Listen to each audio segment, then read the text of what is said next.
texto será o mesmo agora pela manhã e hoje à noite.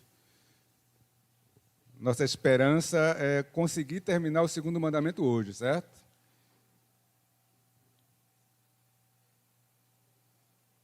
Êxodo, capítulo 20, versos de 1 a 6. Nos diz o seguinte, a palavra do Senhor. Então falou Deus todas estas palavras. Eu sou o Senhor teu Deus, que te tirei da terra do Egito, da casa da servidão. Não terás outros deuses diante de mim. Não farás para ti imagem de escultura, nem semelhança alguma do que há em cima nos céus, nem embaixo na terra, nem nas águas debaixo da terra. Não as adorarás, nem lhes darás culto, porque eu sou o Senhor teu Deus, Deus zeloso, que visita a iniquidade dos pais nos filhos até a terceira e quarta geração daqueles que me aborrecem, e faço misericórdia até 1000 gerações daqueles que me amam e guardam os meus mandamentos. Amém. Oremos. Senhor Deus, nós queremos, Senhor, te suplicar neste momento a iluminação do teu Espírito, para que a tua palavra, Senhor, o teu mandamento seja exposto com fidelidade e de acordo, Senhor, com aquilo que tu queres. Ajuda-nos a recebê-lo, entendê-lo e pôr em prática em nossas vidas. Te pedimos em nome de Jesus. Amém. Bom, meus irmãos, nós começamos no domingo retrasado o estudo dos 10 mandamentos. Fizemos uma introdução mostrando a importância da lei de Deus e trabalhamos já o primeiro, né? Não terás outros deuses diante de mim. Fizemos fizemos algumas perguntas para que a compreensão, então, seja correta.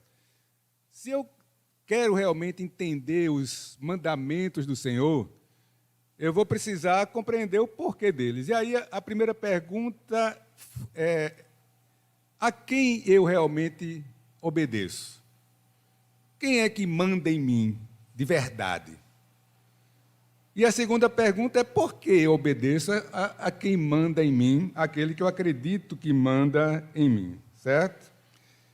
Então, se nós não tivermos a resposta correta para essas duas perguntas, não vai fazer sentido o mandamento do Senhor.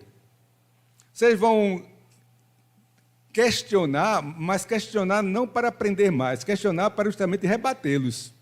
Porque não vai fazer sentido na vida, hoje, século XXI, observá-los e obedecê-los. Então, a primeira pergunta, qual é a resposta? A quem eu obedeço? A resposta está no texto, né? A gente viu. Eu sou o Senhor teu Deus que te tirei da terra do Egito, da casa da servidão. Então, a quem eu obedeço? Ao Senhor, meu Deus. Ao Senhor, teu Deus, certo? E aí, esse Senhor, que é o Deus poderoso, que está dito aqui no texto que nós lemos, mas vamos pegar um outro texto que está ali em Apocalipse. Não precisa abrir agora não, certo? Quando for para abrir, eu digo, porque a leitura vai ser um pouco mais extensa. Mas preste atenção, Apocalipse 1:8 diz: eu sou o Alfa e o Ômega, diz o Senhor Deus, aquele que é, que era e que há de vir, o Todo-Poderoso. Então, é a Ele que você obedece? O Todo-Poderoso, o Alfa e o Ômega, aquele que era, que é e que há de vir? De onde você conhece Ele? Como Ele se revela para você? Então, nós o conhecemos da palavra de Deus, das Escrituras. E por que eu obedeço? O texto de Êxodo responde: eu sou o Senhor teu Deus, que te tirei da terra do Egito, da casa da servidão. Se a gente for para o Novo Testamento, lá em Colossenses, capítulo 1, versos 13 e 14, diz assim: ele nos libertou do império das trevas e nos transportou para o reino do Filho do seu amor, no qual temos a redenção, a remissão dos pecados. Ele te tirou do império das trevas? Então, eu obedeço ao Senhor, meu Deus, meu governante, porque Ele me libertou. Ele me tirou da terra da servidão, da escravidão do pecado, e me transportou para o reino do Filho do seu amor. Aí veja, eu não vou obedecer a Deus para conquistar algo de Deus. Não vou obedecer a Deus para obter algo de Deus. Eu obedecerei a Deus porque eu sou grato a Ele pelo que Ele é e pelo que Ele fez por mim, que foi mandar o seu Filho Jesus para pagar o preço dos meus pecados. Estão entendendo isso? Veja bem, aí você diz assim, não, eu creio, né? Eu creio. Ótimo, é o primeiro passo. Porque aí, entre crer e pôr em prática, há um abismo gigantesco. Porque o diabo também crê em Deus. Mas não como seu Senhor e Salvador, mas crê que Ele existe, crê que Ele é todo-poderoso. Mas não vive isso. Então, nós precisamos crer e lutar para pôr em prática. Agora você vai abrir, o texto é mais longo, abra aí em Filipenses 2, 5 a 11. Epístola de Paulo aos Filipenses, capítulo 2,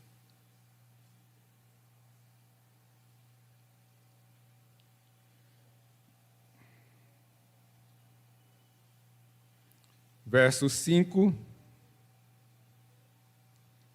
até o verso 11. Então, a quem eu adoro, por que eu adoro? Então, veja aqui o que é que Paulo nos diz. Tende vós... Porque sabe qual é o problema? Antes de ler o texto. É a nossa rebeldia. O que é que nós temos dito aqui? Qual é o seu maior problema? O seu maior problema é você, certo? A eterna estrutura mental do pecador de transferir a culpa para alguém está no Éden, né? Está no começo. Ela existe, está no seu coração, está no meu coração. Eu busco passar a culpa para alguém. Mas o que Paulo diz aqui é que eu devo ser como Cristo é. Então, vá assimilando bem tudo isso. Por quê? Porque se você entende esse contexto, né? A introdução, novamente, que eu estou fazendo aqui, vai ficar mais fácil para você acatar e pôr em prática os mandamentos do Senhor. Então, o meu exemplo é Cristo. O objetivo é fazer o que Cristo fez. E aí, Paulo diz, vamos lá, acompanha aí, Filipenses capítulo 2, de 5 a 11. Tende em vós o mesmo sentimento que houve também em Cristo Jesus, pois ele, subsistindo em forma de Deus, não julgou como usurpação ser igual a Deus. Antes, a si mesmo se esvaziou, assumindo a forma de servo, tornando-se em semelhança de homens e reconhecido em figura humana, a si mesmo se humilhou, tornando-se obediente até a morte e morte de cruz. Então, veja, é a humildade de Cristo que nós devemos imitar. Pelo que também Deus o exaltou sobremaneira e lhe deu um nome que está acima de todo nome, para que ao nome de Jesus se dobre todo o joelho, nos céus, na terra e debaixo da terra, e toda língua confesse que Jesus Cristo é Senhor. Tudo isso para quê? Para que você seja feliz, né? Não. Você quer ser feliz? Quer? Deus quer que você seja feliz. Mas seu objetivo não é buscar a sua felicidade. Pelo menos não deve ser, porque enquanto seu objetivo for esse, essa tristeza que está aí no seu coração vai só aumentar. Essa ansiedade vai só aumentar. Essa angústia vai só aumentar. Enquanto o seu sentimento domina a sua vida, você vai estar cada vez mais não adorando ao único Deus. Tudo isso aqui é para quê? A última frase. Vamos ler todo mundo junto? Para a glória de Deus Pai. De novo, para a glória de Deus Pai. Se você não tiver isso em mente, se você não tiver esse Espírito de Cristo, se você não se humilhar, se você não se colocar como servo, se você não se colocar como aquele que deve obediência, não vai fazer sentido os 10 mandamentos. Por quê? Porque o Senhor não é o teu Deus. Outra coisa é o teu Deus. E aí cada um de nós vai analisar, né? Nesse processo, o que é que está tomando o lugar de Deus? Então, os 4 primeiros mandamentos, e aí, olha, tem que prestar atenção sempre no sermão do pastor, viu? Por favor. Agora, tem coisas que, se você perder, como se diz, o fio da meada, vai ficar, né, realmente perdido por muito tempo. Os 4 primeiros mandamentos são os mandamentos da nossa relação com Deus. Os outros 6 são os mandamentos da nossa relação com as outras pessoas, certo? E eles estão resumidos. Abra agora em Mateus, capítulo 22, verso 37 a 40. Mateus 22, 37 a 40.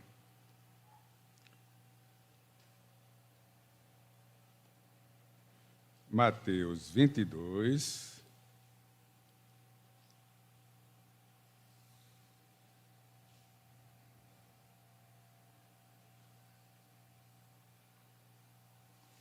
Então, Jesus fala aqui o quê? Ó? Eu vou... Ele estava naquele momento, né, lá em Jerusalém, e começaram a questioná-lo sobre uma série de coisas. A intenção dos escribas, fariseus, dos mestres, era pegar Jesus em algum erro, certo? E aí, eu vou ler o 36. Um deles chegou e disse assim, mestre, qual é o grande mandamento da lei? Aí o verso 37, respondeu-lhe Jesus, amarás o Senhor teu Deus de todo o teu coração, de toda a tua alma, de todo o teu entendimento. Este é o grande e primeiro mandamento. O segundo, semelhante a este, é amarás o teu próximo como a ti mesmo. Aí veja o que Jesus diz. Destes 2 mandamentos dependem toda a lei e os profetas. Colocando para a gente hoje, desses 2 mandamentos depende toda a Escritura. Ou seja, dá para você compreender que você tem nestes 2 o resumo dos 10 e tem nos 10 o resumo do todo? Entenda isso aí, por favor. Isso aí é fundamental. Jesus está dizendo quais são os 2 grandes mandamentos? Amar a Deus sobre todas as coisas e o próximo como a si mesmo. Ele acrescenta, desses 2, depende tudo. E aí, quando você vai para o detalhamento desses 2, você tem os 10 mandamentos. E quando você vai para o detalhamento dos 10 mandamentos, você tem a Bíblia toda. Então, quando Jesus diz, não terás outros deuses diante de mim, aí dentro tem todos as outras instruções, todos os mandamentos que requerem de nós a ter Deus como o único Deus. Então, quando a gente leu aqui, por exemplo, em Filipenses, sobre Jesus, Jesus é Deus. O comportamento que eu devo ter, tende em vós o mesmo sentimento que também houve em Cristo. Então, não terás outros deuses diante de mim, eu tenho que olhar para Cristo, eu tenho que ver como é que Cristo fez, o que é que Cristo disse, como é que Cristo se comportou. E aí, esses 4 primeiros mandamentos, eles estão conectados. No primeiro mandamento, diz a quem eu devo adorar?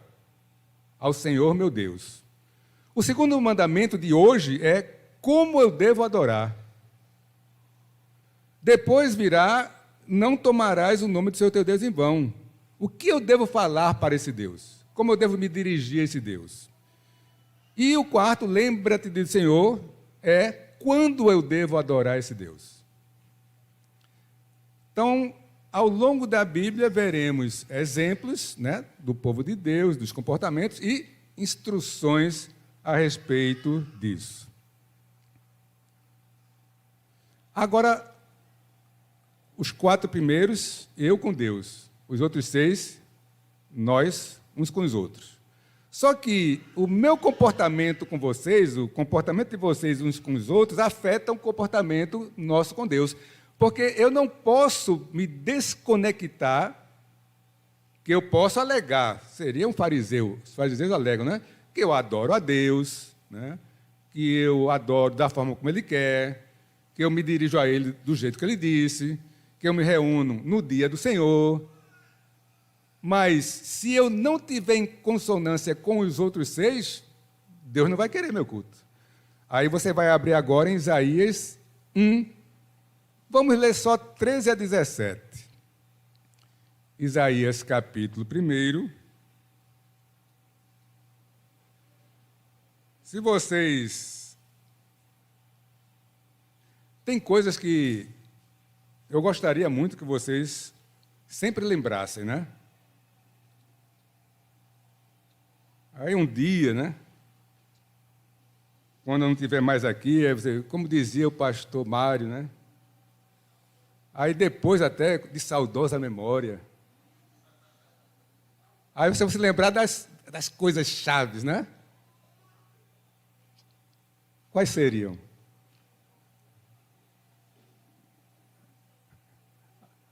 Já disseram ali, mas vamos lá.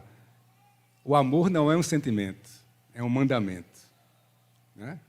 Nunca diga que não tem tempo. Isso é uma mentira. Você não deu prioridade. Assuma. Certo? A Bíblia é como uma túnica em consulta, sem costura. É um bloco, né? Não tem emenda. Certo? Então, e o mandamento, né? Não fofocarás. Certo? O pastor veio dizer, não, olha a fofoca, olha a fofoca. Então, pelo menos esse. Mas outra coisa que eu cito muito aqui é Isaías capítulo 1. Quem foi que disse a vocês que é só para vir para a igreja? E aí é justamente a conexão dos 4 primeiros com os 6 restantes que Isaías, Deus coloca para Isaías aqui de forma bem clara. Depois você lê o capítulo todo, mas veja aí, Isaías 1, de 13 a 17, que diz o seguinte: não continueis a trazer ofertas vãs, o incenso é para mim abominação.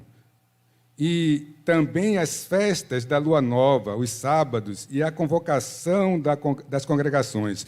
Não posso suportar a iniquidade associada a ajuntamento solene. As vossas festas da lua nova, as vossas festas novas e as vossas solenidades, a minha alma as aborrece. Já me são pesadas, estou cansado de as sofrer. Pelo que, quando estendeis as mãos, escondo de vós os olhos. Sim, quando multiplicais as vossas orações, não as ouço, porque as vossas mãos estão cheias de sangue. Lavai-vos, purificai-vos, tirai a maldade de vossos atos de diante dos meus olhos. Cessai de fazer o mal, aprendei a fazer o bem, atendei à justiça, repreendei ao opressor, defendei o direito do órfão, pleiteai a causa das viúvas. O que é que Deus está dizendo aqui através de Isaías? Olha, vocês estão me cultuando, né? Eu não estou aguentando mais o culto de vocês. Sabe por quê? Porque vocês saem daqui, vocês são injustos, vocês não ajudam, vocês não colaboram, vocês se devoram uns aos outros, e aí vem cantar, levantar as mãos, chorar. Eu vou vomitar vocês da minha boca. Porque o que é que adianta isso aqui se não tem quando sai daqui? Está entendendo a abrangência, o peso dos 10 mandamentos?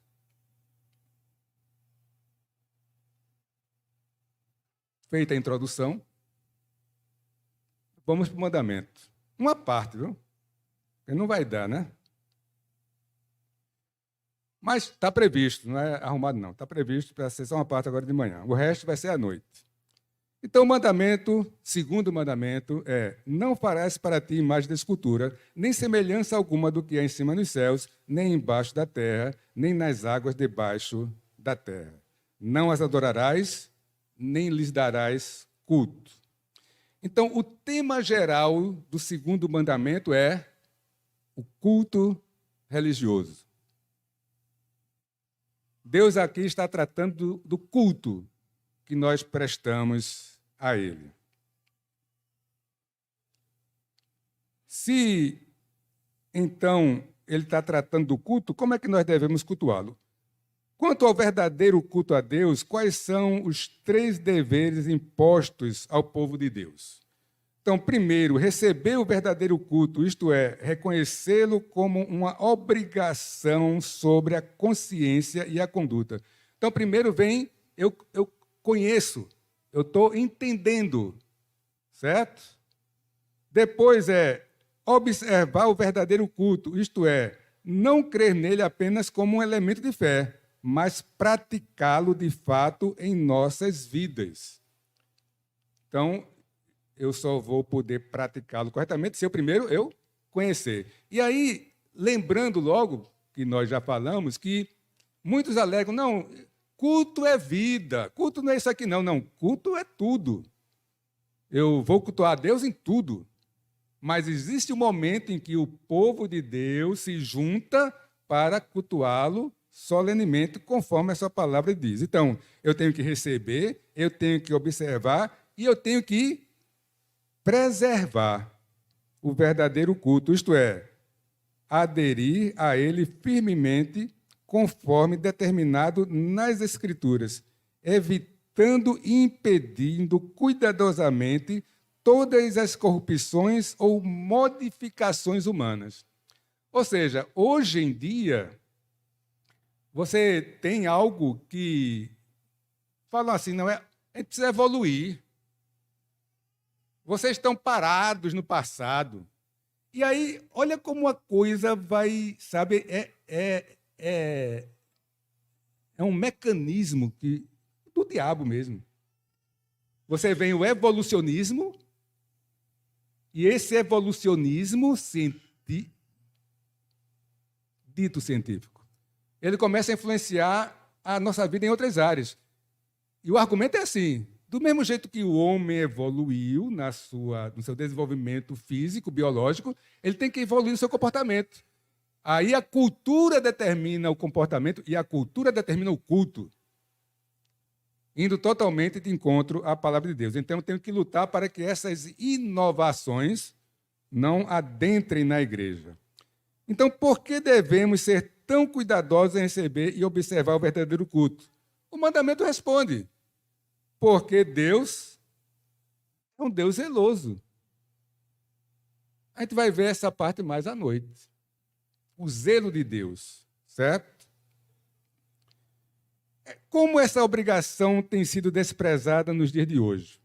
Em nossos dias e época, com a sua tremenda ênfase na dignidade do homem e na decorrente negligência na majestade e autoridade de Deus, a tendência é afirmar que os homens podem adorar a Deus como aprouver, como assim diz o ditado, a tua cabeça é o teu guia.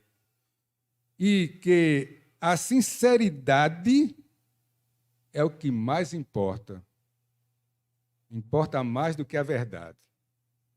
É ou não é isso que dizem para ele? O que importa é o que está no seu coração. O que importa é a sinceridade do seu coração. Você acha bonito isso? Eu garanto que você não quer isso para você. Eu garanto que na sua vida você não quer que a sinceridade seja mais importante do que a verdade. Você quer que as coisas sigam o rumo da verdade. Eu já exemplifiquei aqui, mas vamos exemplificar novamente, né?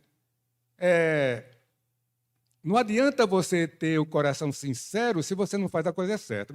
Eu não estou menosprezando a sinceridade, não, viu? Por favor, entendam, né? Sinceridade é fundamental, mas ela não está acima da verdade. Os exemplos mais comuns que você vê por aí, não adianta o amor e a sinceridade da mãe para com o filho, se na hora de dar o remédio para ele, ela der o remédio errado e ele vier a passar mal e até a morrer. Foi sincero o coração dele, o amor inquestionável, mas a verdade não existiu, a medicação não foi a correta, consequentemente o resultado não foi esperado. O outro exemplo também que eu já citei aqui é você trabalha o mês todo, chega ao fim do mês e o patrão diz, olha, meu prezado funcionário, minha querida funcionária, este mês meu coração não está aberto para te pagar. eu estou com os problemas aqui na empresa, lá em casa, eu tenho que priorizar, porque senão não vai haver alegria no meu coração em te dar o teu salário. Então, aguarda essa alegria inundar o meu ser para que eu possa pagar aquilo que eu te devo. Ah, meu patrão, tudo bem, eu gosto assim, sinceridade. E o inverso? O empregado chega para o patrão e diz, eu não vou trabalhar essa semana não, porque eu estou tão chateado. Se eu for por aí, vai ser um abuso, meu coração não está alegre nesse trabalho.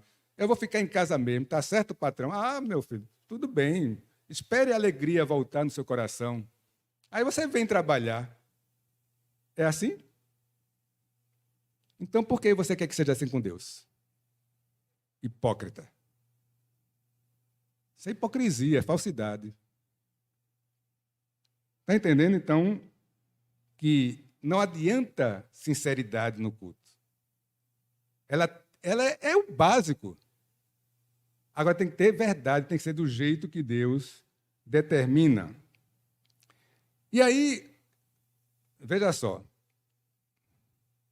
a nossa Confissão de Fé de Westminster, no capítulo 21, artigo 1º, nos dá uma clara definição entre duas formas de cultuar a Deus, certo?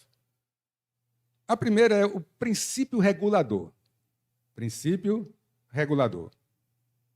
O modo aceitável de adorar o verdadeiro Deus é instituído por Ele mesmo e tão limitado pela sua vontade revelada que não deve ser adorado segundo as imaginações e invenções dos homens ou sugestões de Satanás, nem sob qualquer representação visível ou de qualquer outro modo, não prescrito nas Sagradas Escrituras. Certo? Então, nossa doutrina é do princípio regulador. A Escritura diz o que pode ir no culto. O outro princípio, muito sutil e muito atrativo, é aquele que coloca o princípio normativo. O princípio regulador é o nosso. A Bíblia diz exatamente o que deve ter no culto, que a gente vai ver à noite. O outro é o normativo. O princípio normativo certamente afirma que a igreja deve fazer o que as Escrituras ordenam, como pregar, orar e cantar. Porém, isso também abre espaço na ordem de serviços para a prática não proibida nas Escrituras. Olha lá a diferença. Então, nós cremos que no nosso culto, o que é que deve ter? Né? Veremos com mais detalhe. Deve ter a leitura da palavra, a exposição da palavra, deve ter o louvor, os sacramentos, os juramentos, certo? A oração, e só. O princípio normativo vai dizer, é para ter tudo isso e tudo aquilo que a palavra de Deus não proíbe. Mas, meus irmãos, olha, o que é que acontece? Um pensamento de tudo que eu decido, eu tenho que ir vendo as consequências, né? Se eu digo, não, o princípio regulador, ele é muito, vamos dizer, muito opressivo, limita, não pode fazer nada no culto, não pode uma dancinha, não pode um teatrinho, não pode um showzinho, não pode um gelo seco, não pode luzes piscando, não pode uma parede preta, não pode nada. O povo arcaico, povo preso, né? E aí chega o outro. Não, vamos ler a Bíblia, vamos botar essas outras coisas. Qual é o limite? Se pode tudo que a Bíblia não proíbe, qual é o limite? Você sabia que tem uma igreja, grande igreja, que colocou como elemento do seu culto a luta de MMA? É uma espécie de boxe mais violento. Certo? Para quem não... E disse, e o líder da igreja argumenta, nós somos lutadores, a nossa luta é constante, isso aqui é apenas uma representação. É no meio do culto, meus irmãos, é no meio da igreja, abre um espaço aqui, bota um box, os irmãos arrodeiam, a gente começa cantando, louvando, e eles fazem a luta como algo que vai o quê? Eles que dizem. chamar a juventude para ouvir a palavra de Deus. Olha que coisa bonita, não é? Vai tirar muitos jovens da droga, vai fazer com que eles venham para a igreja. Os fins justificam os meios. Tem limite isso? Tem não. Porque tem outra igreja que tem skate. Pista de skate na lateral. Dança nem se fala, né? Teatro, coreografia, nem aqui, qualquer lugar que você for, vai ter. Qual é o limite? Os meninos vão querer futebol, não vão não? Eles vão querer que te abra aqui, bote 2 barrinhas e eles vão mostrar como é que se glorifica a Deus jogando futebol. Quando eu adoto o princípio regulador, eu limito. Quando eu adoto o princípio normativo, eu abro. Porque se a Bíblia não proíbe, então atividades que não haveria nenhum problema, né? Qual o problema que tem em dançar? Você está dançando com sua esposa na sua casa, sua irmã, sua família, né? Está num grupo lá de uma dança e tal. Eu gosto de ver. Eu sou meio durão, estou tentando, né, quebrar alguns ossos aqui para poder... Mas não tem problema. O problema é que no culto, não. Mas aí você é uma pessoa que lê a Bíblia, né? Você é um estudioso da Bíblia, vai contra-argumentar comigo. Mas pastor Davi dançou. Não é? Argumento que coloca por aí. Davi dançou, pastor. Dançou, meu irmão. Não tenha dúvida. Vamos ver aqui. Não precisa abrir não, certo? É só um versículo. 2 Samuel 6,16. Depois, se você quiser, você lê mais. Ao entrar a arca do Senhor na cidade de Davi, Mical, filha de Saul, esposa de Davi, estava olhando pela janela e vendo ao rei que ia saltando e dançando diante do Senhor. E o desprezou no seu coração. Então, olha bem, a arca do Senhor estava vindo de uma cidade de Israel para Jerusalém. E era um momento de muita alegria, porque já tinha tido episódios anteriores bastante tristes, né? Que, veja, Deus, olha o rigor de Deus. Deus tinha dito, ninguém toca na arca da aliança, a não ser os sacerdotes. Estão lembrados? Aí a arca está vindo, muita festa também, os bois, né, tropeçam no buraco, a arca vai caindo da carroça, e um dos levitas, que não era sacerdote, vai lá usar e segura a arca para que ela não caia. Nobre, né? E Deus matou ele ali na hora. Porque Deus tinha dito, ninguém toca na arca a não ser os sacerdotes. Ah, pastor, mas ele não era culto, tal, tudinho. Aí você vai para o filho de Eli. Dentro do templo, só podia entrar o fogo sagrado. E os filhos de Eli vão e trazem fogo estranho. O que é que Deus faz? Oh, meus filhos queridos, eu sei a sinceridade do coração de vocês, mas não faço isso não. Deus mata eles ali na hora. Não tem segunda chamada. Sim, mas vamos voltar. Aí você diz que Davi dançou. Mas veja, Davi não dançou no culto. O Davi não estava dentro do templo, nem templo havia, né, na época dele, não estava dentro da tenda da congregação. Ele estava no meio da rua, alegre pelo Senhor. Tudo bem. Você está alegre, vem aí pela Praça do Vôlei, pode vir dançando, pulando e tal. Acontecer alguma coisa, está de boa, né? Mas só que você é um estudioso mais profundo ainda, porque você não se limita só ao que os outros falaram, o Davi dançou e tal. Você vai para os Salmos. Aí, pastor, veja que coisa linda, né? Lá, também não precisa abrir não, viu? É o Salmo 150, vou ler alguns versículos. Lá no Salmo 154 diz assim, louvai-o com adufes e danças, louvai-o com instrumentos de corda e com flautas. Como é que o senhor vai sair dessa, pastor? Aí você é mais estudioso ainda e diz, e veja o verso 1 do Salmo 150, que diz o quê? Louvai a Deus no seu santuário, louvai-o no firmamento, obra do seu poder. Então, ele está falando de tudo, não está falando de tudo, pastor? Do santuário e no firmamento? Tá. E cada coisa tem seu lugar. Porque o Salmo termina dizendo: todo ser que respira, louve ao Senhor. Aleluia. Então, veja, o Salmo fala da adoração do louvor a Deus no santuário e no firmamento, fala para adorá-lo de diversas formas, mas diz que todo ser que respira louva o Senhor. Se você adota, então, o princípio... como é mesmo o nome? Regulador, você vai dizer, não, quem vai estar aqui dentro do templo para adorar somos nós, o povo de Deus. Se você adora o normativo e diz aqui, todo ser que respira louva o Senhor, o próximo passo é trazer seu pet. Porque ele também tem o direito de louvar o Senhor. Não é? Aí, alguns podem dizer, mas pastor, era uma ideia maravilhosa eu trazer meu petzinho aqui para, né, meu gatinho, meu cachorrinho, botar ele aqui de lado, ele fica tão bonitinho sentado, né? Não seria lindo?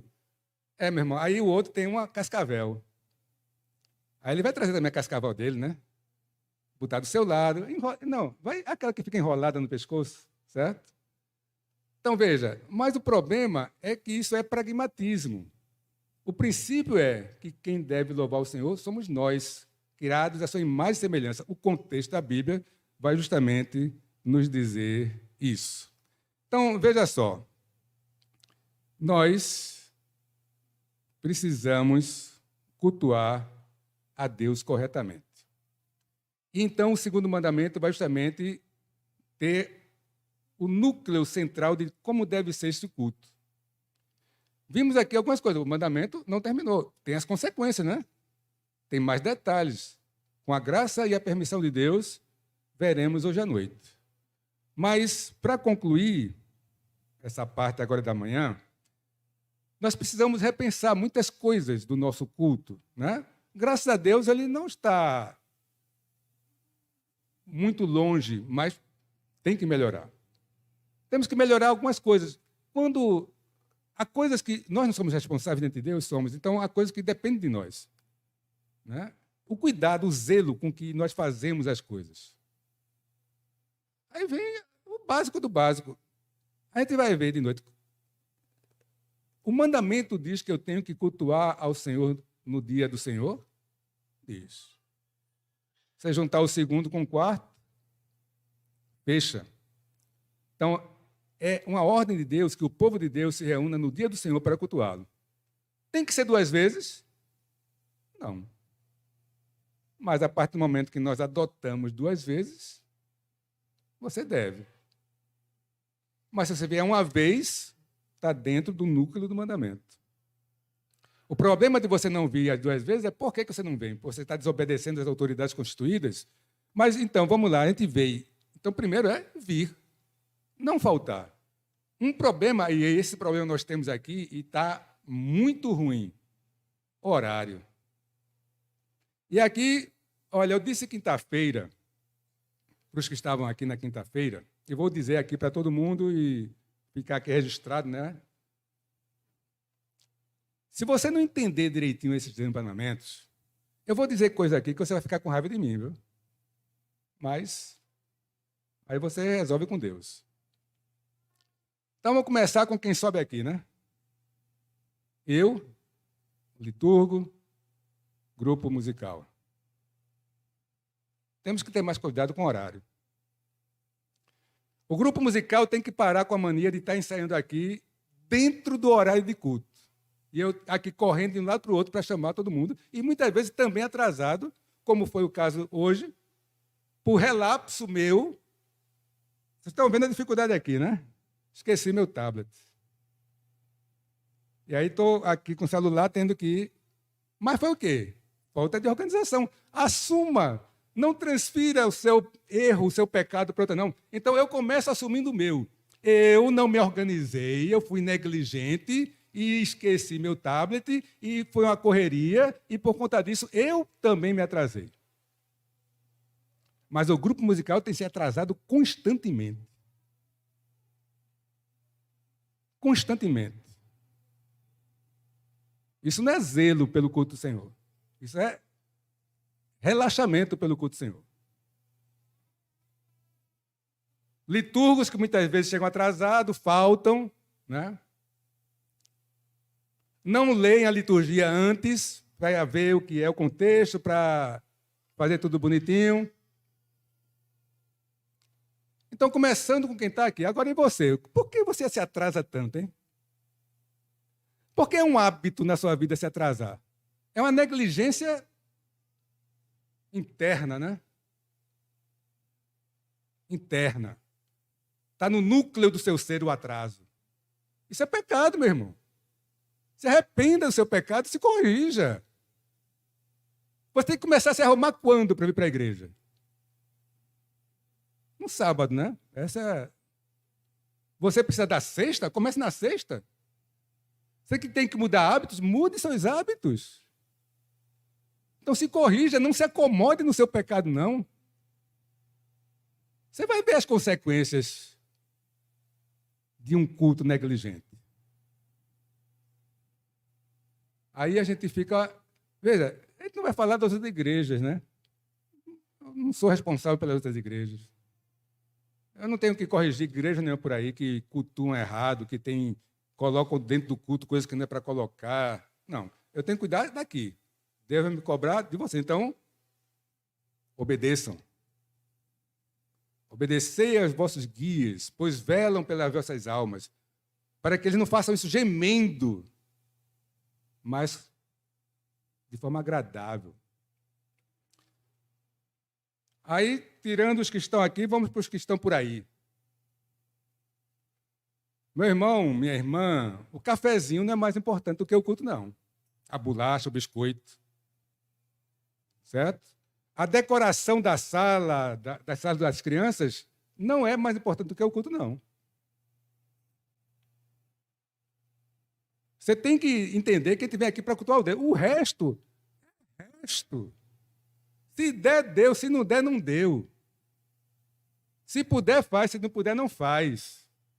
Estão entendendo direitinho? Então, pense aí. O que é que você vai mudar a partir de hoje? Tem que ser hoje de noite, né? 6 horas, todo mundo aqui sentado, o liturgo aqui, o pastor ali, a transmissão pronta, as músicas ensaiadas, o microfone regulado. Aí você fez a sua parte, fiz a minha parte. Deu um imprevisto. Acontece. Acontece. Né? Mas aí foi imprevisto, não foi negligência. Então, que a forma de adorar a Deus esteja, sabe? Não só dizer, a minha igreja ela é bem fiel, a gente não tem esses acréscimos que as outras têm, não. Mas você vai, todo domingo chega atrasado. Então, vamos mudar. Os mandamentos de Deus, veja bem, onde não há lei, lembra da introdução, meus irmãos? Lembra da introdução? Se não tem lei, não tem infração. Se não tem lei, não tem pecado. Se não tem uma placa ali que é 60 quilômetros, eu posso passar a 80. Não vai ter infração. Não tem uma lei ali e não tem um instrumento que veja se a lei está sendo cumprida ou não. Mas a partir do momento que tem a lei, que tem um instrumento para ver, aí tem a obrigação. Então, a lei de Deus vai justamente, ela é para quê? Para nos mostrar o que Deus quer, para nos corrigir. Ela não salva. Ela não transforma. Ela não me tira do império das trevas e me coloca no reino do Filho do seu amor, não. Mas se o Senhor, meu Deus, fez isso por mim, seja grato e obedeça. E aí questione, viu? Questione, sempre questione. Questione pela Bíblia. Questione dizendo, pastor, o texto tal diz tal coisa. Como é que eu vejo isso aqui? Então, sempre, em tudo, questione. Mas se o que está sendo dito está correto pela Bíblia, então obedeça. Oremos.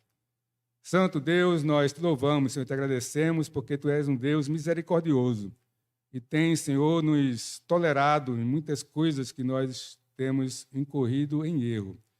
Dá-nos força e sabedoria para identificarmos, Senhor, cada um deles e que, principalmente, Senhor, aqui no teu culto, sejamos cuidadosos e façamos, Senhor, tudo que tiver ao nosso alcance para que ele seja feito com reverência, com amor, com sinceridade, mas, acima de tudo, Senhor, de acordo com aquilo que tu estabeleceste. para a glória de Jesus Cristo, em nome dele nós te pedimos. Amém. E Deus nos abençoe.